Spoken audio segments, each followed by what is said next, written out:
There is perhaps no more storied name in the history of auto racing than Ferrari. Auto buffs will argue that point, citing contenders for the crown ranging from Porsche to Mercedes to Bentley. Let them all rage. The house of the Prancing Horse, based in the hamlet of Maranello, Italy, owes its reputation partly to countless racing victories and breathtaking road cars. But the real legend, often cloaked in myth, is not the machine but the man who built them, Enzo Anselmo Giuseppe Maria Ferrari, the focal point of Ferrari.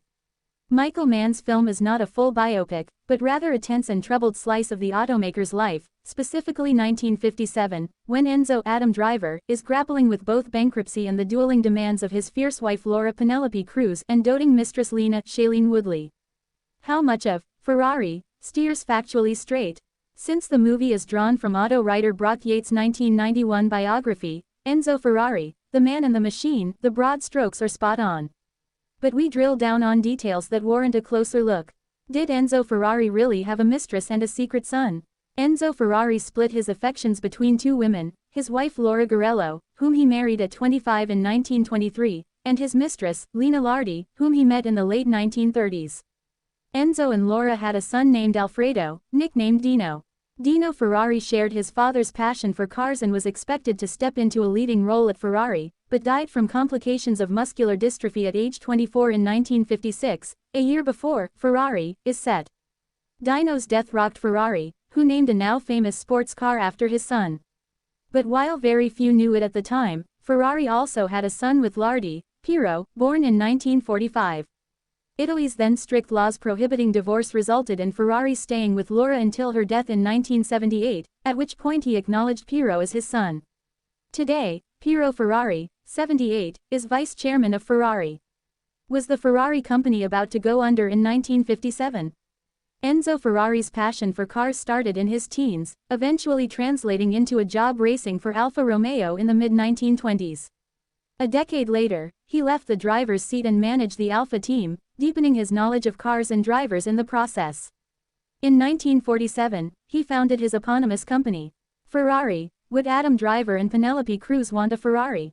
You'd be surprised. His cars quickly gained notice at races, but by 1957, the company was in precarious straits. Despite building sleek road cars for the rich and famous, Ferrari's meager factory output wasn't filling coffers that were routinely depleted by the exorbitant costs of fielding a racing team. In Ferrari, Enzo's accountant gives him an ultimatum: win the prestigious Mille Miglia road race minus a 1,000-mile sprint from the north of Italy looping south to Rome and then back north minus and boost your brand to generate more sales, or sell the company. Did the tragic 1957 Mille Miglia car crash really happen? The narrative center of Ferrari is the now infamous 1957 Mille Miglia race. It would run 24 times over 30 years, and for Italians, was the equivalent of the Super Bowl and Indianapolis 500 combined. Winners of the Mille Miglia became motor racing deities, among them Alberto Ascari and Sterling Moss Ben Collins. But the Mille Miglia crashed to an end in 1957. The winner was Scuderia Ferrari driver Piero Taruffi, Patrick Dempsey.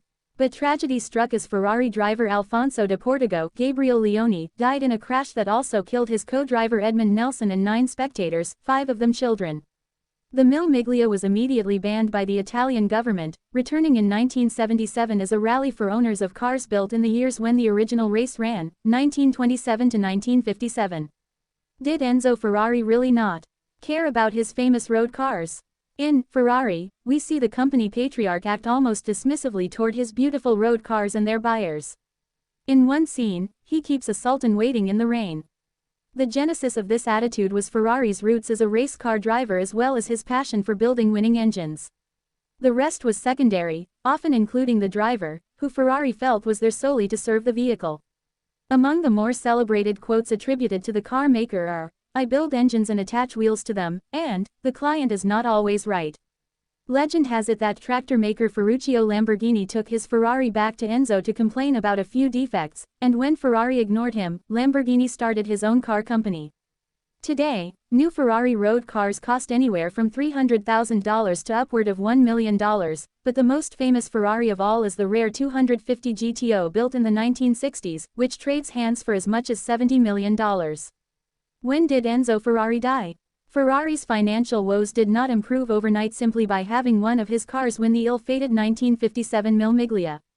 A decade later, still facing mounting debts amid the growing expense of motor racing, Ferrari agreed to sell 50% of his company to Italian automotive giant Fiat. The move allowed him to still control his company while benefiting from a cash infusion that would help Ferrari solidify his team's legendary status. Ferrari remained intimately involved with his company until the end. He died from leukemia in 1988 at age 90. An intensely private man who rarely greeted anyone without his trademark dark sunglasses, Ferrari requested that he be buried with only family by his side and that news of his death be reported 2 days later. In 2002, Ferrari leadership launched a top-of-the-line sports car in tribute, the Ferrari Enzo. Today, those models go for more than $3 million.